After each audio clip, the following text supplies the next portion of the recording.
If I asked you how much money you need each month, could you tell me the answer? A surprising number of business owners struggle to answer this question, lacking a true understanding of how much money is actually enough for them and for their business. Are you earning enough right now? Would you like to earn more? And if so, how much more? How much money is enough for you? If you'd like to be able to answer this question with confidence, then do stick around. It's exactly what we'll cover in this episode of Architecture Business Club, a weekly podcast for small firm founders who want to build their dream business in architecture and enjoy more freedom, flexibility and fulfillment in what they do. I'm John Clayton, your host. I know that building an architecture business can feel hard, especially if you're a sole practitioner. The good news is that you don't have to do it alone. In 2024, we launched our membership community to a small group of founding members, including architects, architectural technologists and interior designers. We meet online each week and occasionally in person to support each other in building our businesses and to have some fun along the way. We'd recently opened the doors to a limited number of new members. If you'd like to join this supportive group of like-minded professionals, now's your chance. Just go to architecturebusinessclub/waitlist or click the link in the show notes and enter your details so we can let you know how to join this incredible group. And if you have any questions, just email John, that's Jon, at architecturebusinessclub.com. Now let's uncover how much money is enough for you.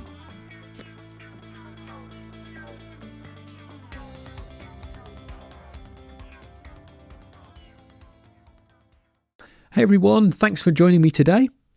Really excited with today's topic because it's definitely something that I've struggled with over the years. We're going to be taking a look at how much money is enough for you. And we're going to look at, to begin, why it is so important to understand how much money is enough. Well, simply put, if you don't have a true understanding of how much money is enough, then to begin, we're going to take a look at why it's so important to understand how much money is enough.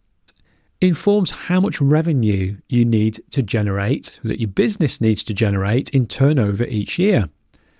And it helps inform how much you need to charge, either per hour, per day, or per project. And it tells you how many clients you need each year and the minimum amount that you need to generate from each project. Now, there are some common myths and common mistakes when it comes to calculating how much money is enough. One of those is that enough for you is simply whatever your previous salary was at the practice where you previously worked, plus a bit extra for tax and expenses. A common mistake is also underestimating your financial needs, particularly when it comes to the amount that you need to allocate towards expenses each year. And another common myth is that what you should charge should be mainly based on what your competitors charge. So, what can happen if you don't fully grasp how much money you really need? Well, you may not generate enough income to maintain your desired salary. You may not have enough money to invest in the growth of your business. Worst case, your business may fail due to insufficient cash flow. You just might not have enough money to stay in business moving forward. But there are a few things you can do to help avoid this. And this really comes down to having a very clear understanding of how much money is enough for you and how much money is enough for your business. I recommend that you first have a think about how much take-home pay or net income after tax that you personally need to have.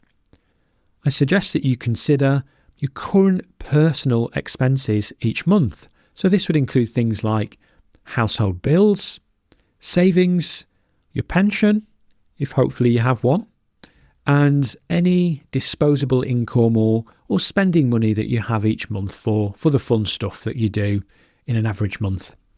So add those up and write that number down. This is your baseline income goal. This is the minimum amount that you need to take home each month to get by.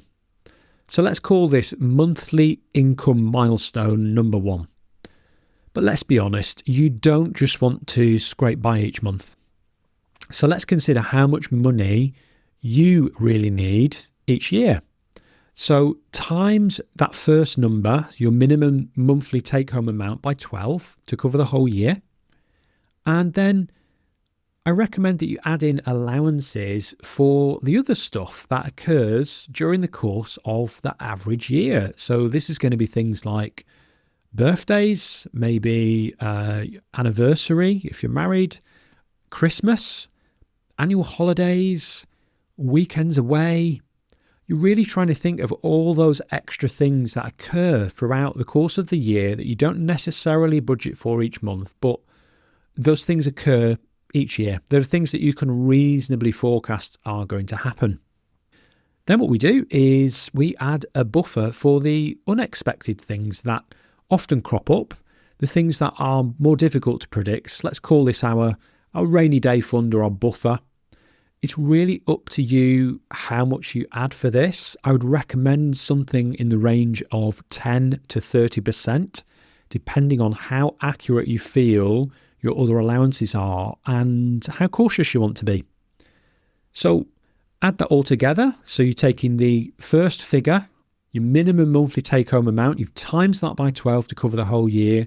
You've then had to think about extra allowances for the things that you can predict, the things that come up in the average year, and then you're adding on a buffer to give you that safety net. So now you've got a more realistic annual income target. And if you divide that number by 12, you'll get an updated monthly income target figure. Let's call this number monthly income milestone number 2. And notice how much it differs from your previous monthly milestone figure. These calculations are focused just on the short term, so this is looking at now and your immediate year ahead. But I also recommend thinking about how your income requirements might change over time. How might they be different in the future? Do you want to save more money in the future? Do you want to travel to exotic places, or maybe upgrade your car or move home, or maybe one of your children might be going off to college or university in the coming years and you'd like to be able to support them financially with that. So make a big list of everything else that you'd like to do, be, or have in the next 3 years and take an estimate of how much they'd cost you each year. And I would say don't overthink this. Rough figures are absolutely fine. It's just making some allowance for it. And then what you do is you add those numbers to your previous annual calculations and update that buffer percentage. And again, you divide that overall number by 12 to calculate your updated monthly income target figure. So let's call this number monthly income milestone number 3.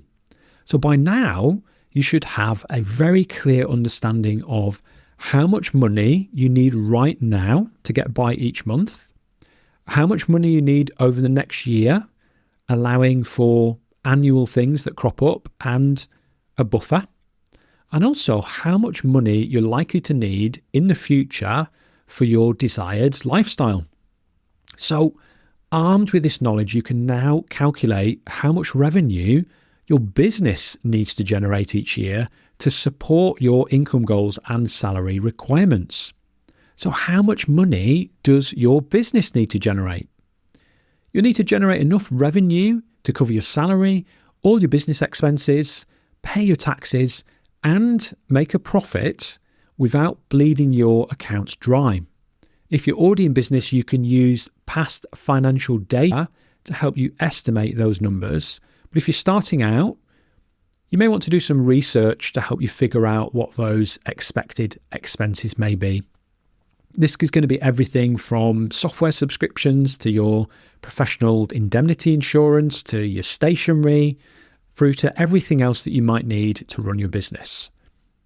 I would say be realistic and think about everything that your business might need. It's better to err on the side of caution and allow for something and make a saving than to not do your homework and to have some unexpected expenses. In the book Profit First, Mike McCallum recommends as a starting point allocating 50% of your overall business's revenue towards owners' compensation. So this is your net take-home pay after tax. The remaining 30% is allocated to your operating expenses, so that's your running costs, 15% towards tax, and 5% saved to one side for company profit.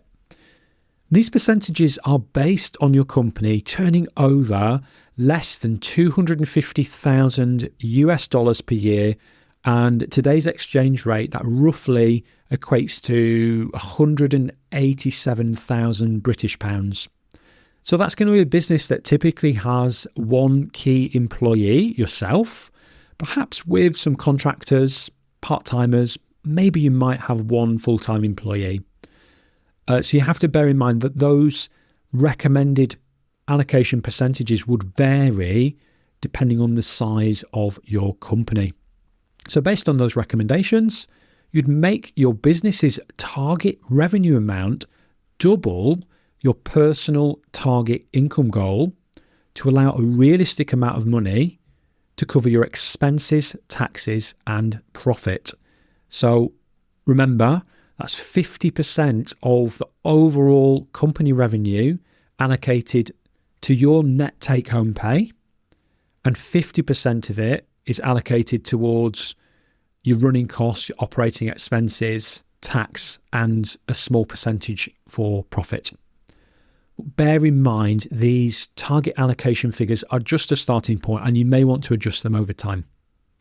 You can do this same exercise using each of the 3 monthly income milestone figures that we previously calculated to get a clear picture of what your business needs to look like financially in order to support each of your monthly income milestone goals. So I hope this exercise has been useful for you. If you've learned something new or it's helped you to uncover something about your business, then I'd love to hear from you. You can email me at John, that's Jon, at architecturebusinessclub.com, or you can connect with me on LinkedIn using the link in the show notes. Next time, I chat with architect Joe Wright about his changing approach to business. Thanks so much for listening to this episode of Architecture Business Club. If you liked this episode, think other people might enjoy it, or just want to show your support for the show, then please leave a glowing 5-star review or rating wherever you listen to podcasts. It would mean so much to me and makes it easier for new listeners to discover the show. And if you haven't already done so, don't forget to hit the subscribe button so you never miss another episode. If you want to connect with me, you can do that on most social media platforms. Just search for @Mr. John Clayton. The best place to connect with me online, though, is on LinkedIn. You can find a link to my profile in the show notes. Remember, running your architecture business doesn't have to be hard, and you don't need to do it alone. This is Architecture Business Club.